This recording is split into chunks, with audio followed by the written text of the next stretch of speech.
उत्तर प्रदेश के सम्माननीय मुख्यमंत्री के बारे में बात कर रहा हूं। जानते हैं कौन है वो?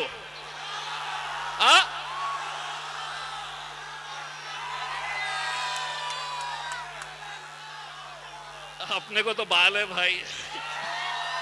तो और जिन मुसलमानों के बारे में इसी टखले ने कहा था,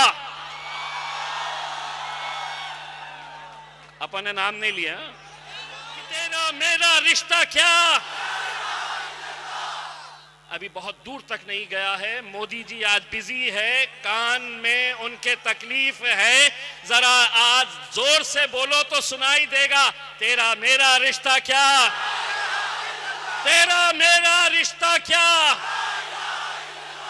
ये आज अल्हम्दुलिल्लाह अगर किसी जमात में हिम्मत है कि हिंदुस्तान में किसी जलसे के अंदर ऐसा नारा लगाने का, तो वो हिम्मत अगर हमें किसी ने दी है तो वो मेरे खायद बैरिस्टर असदुद्दीन अवैसी साहब ने दी है। मेरे भाई थर हूं, मेरे ही सर पर ये इल्जाम आएगा, आईना कहीं पर भी टूटे मेरा ही नाम आएगा।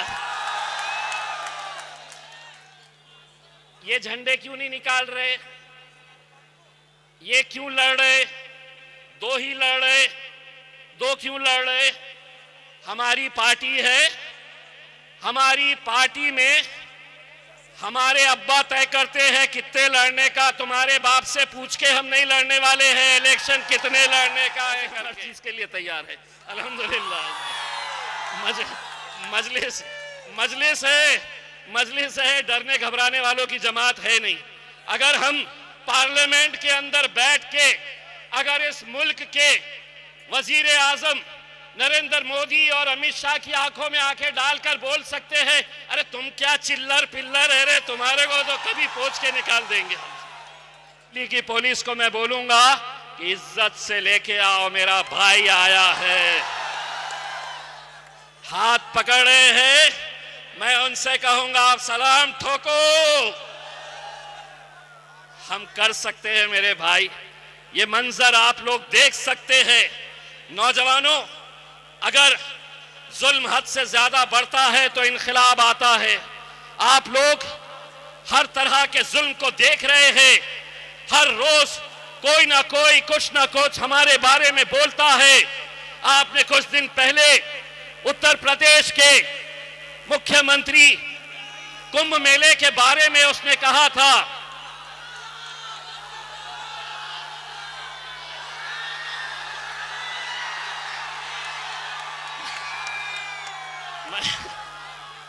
मैं उत्तर प्रदेश के सम्माननीय मुख्यमंत्री के बारे में बात कर रहा हूं। जानते हैं कौन है वो?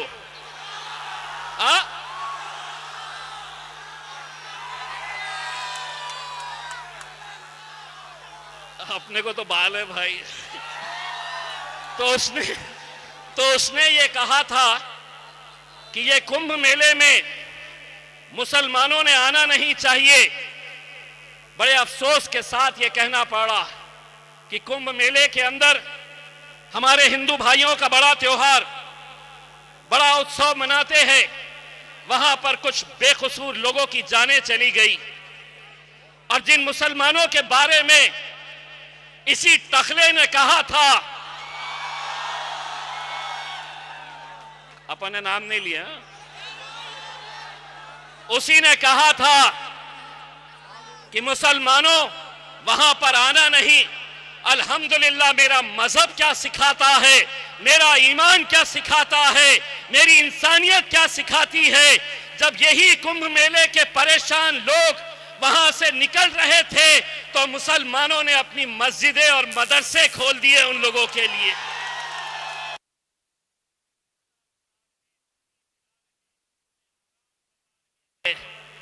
एक तुम्हारी संस्कृति ये कहती है और एक मेरी तहजीब है कि मैंने अपनी इबादत गाहें तुम्हारे लिए खोल दिया हो। ये मेरा इस्लाम सिखाता है मुझे। मेरे भाई, मैं सिर्फ आप लोगों से ये इल्तिजा करना चाह रहा हूं कि 5 तारीख के दिन फजर की नमाज के बाद आप लोग अपने घर से निकलिए। खास तौर से हमारी माएँ और बहनें, आप लोग सुबह सबसे पहले जाकर लाइन में खड़े रहिए। बहन जी, आपको मालूम है छुट्टी का दिन रहता है और अपने पोते कैसे रहते हैं मालूम है आपको। सुबह सुबह नींद में से उठ के लड़के बोलते, शौहर बोलता चाय बनाओ, बोलना आज चाय वाय कुछ नहीं मिलने वाली है, देने नहीं, चाय वाय कुछ नहीं देना, बोलना पहले जा पतंग उड़ा के आ, तब जाकर चाय दूंगी नाश्ता दूंगी करके। उसमें सब घर वालों को बोल दे, कितना भी कड़क शौहर रहो। हाँ मालूम है, यही जोश बस 5 तारीख तक बरकरार रखो। किसको कैसे धक्का देना है अच्छे से सीख लोगे।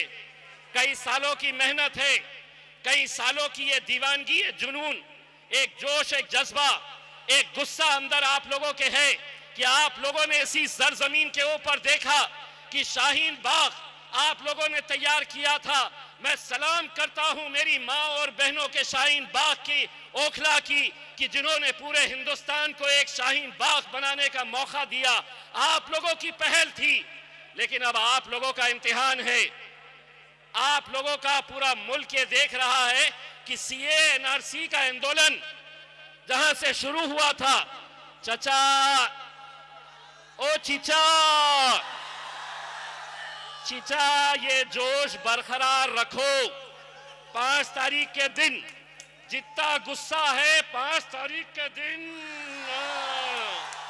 ए मारने का नहीं बोला मैं, ऐसा बोल रहा कि ऐसा वोट डालने का, ये गलत समझ रहे लोग। मैं बोला कि ये गुस्से को बरकरार रखो 5 तारीख के दिन, ऐसा तो कोई गलत फहमी ना हो जाए, नहीं तो ये बोल डालेंगे कि ये कुछ तो भी बात कर रहा था करके उसके अंदर।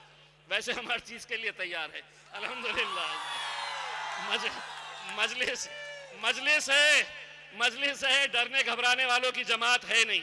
अगर हम पार्लियामेंट के अंदर बैठ के अगर इस मुल्क के वजीर आजम नरेंद्र मोदी और अमित शाह की आंखों में आंखें डालकर बोल सकते हैं, अरे तुम क्या चिल्लर पिल्लर है रे, तुम्हारे को तो कभी पोंछ के निकाल देंगे। मेरे भाई, आज आप लोगों को यह सोचना है कि आज जो लोग अलग अलग स्टेज के ऊपर जा रहे हैं, जाकर सिर्फ एक ही बात चल रही है, क्या यह सच्चाई नहीं है?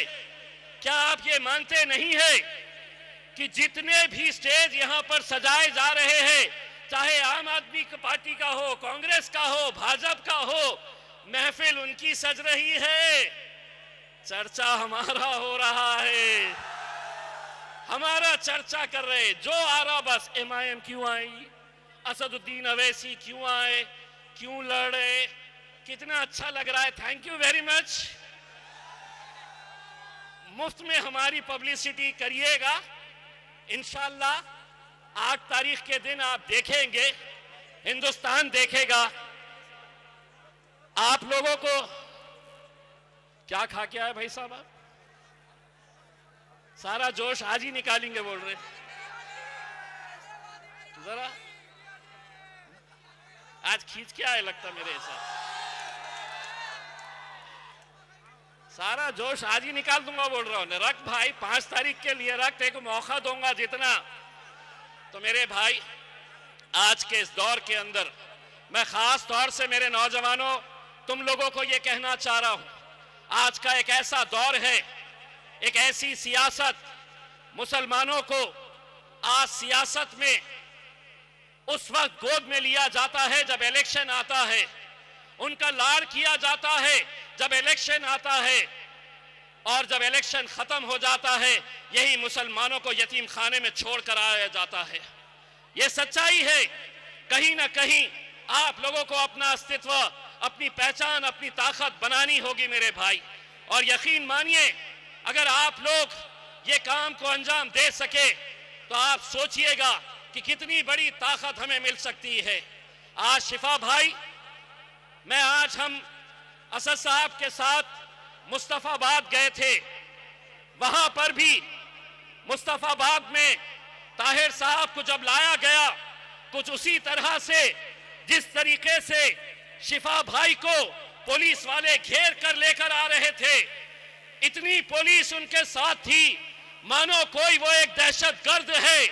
लेकिन मैंने कल भी कहा था, आज भी कह रहा हूं, और आप लोग उसके ऊपर आमीन कहना, सुम्मा आमीन कहना, कि जो पुलिस वाले मेरे शिफा का हाथ पकड़कर लेकर आ रहे थे, एक आरोपी बनाकर लेकर आ रहे थे, जिस मस्जिद के अंदर कल वो नमाज पढ़े, हमने उनसे मुलाकात की, उसी मस्जिद के अंदर हमने अल्लाह से गिड़गिड़ा कर ये दुआ की कि या अल्लाह तू वो दिन भी दिखा हमें कि जो पुलिस वाले इन्हें एक आरोपी बनाकर लेकर आ रहे हैं, 8 तारीख के दिन यही पुलिस वाले शिफा को जेल से जब बाहर निकालेंगे तो एक एमएलए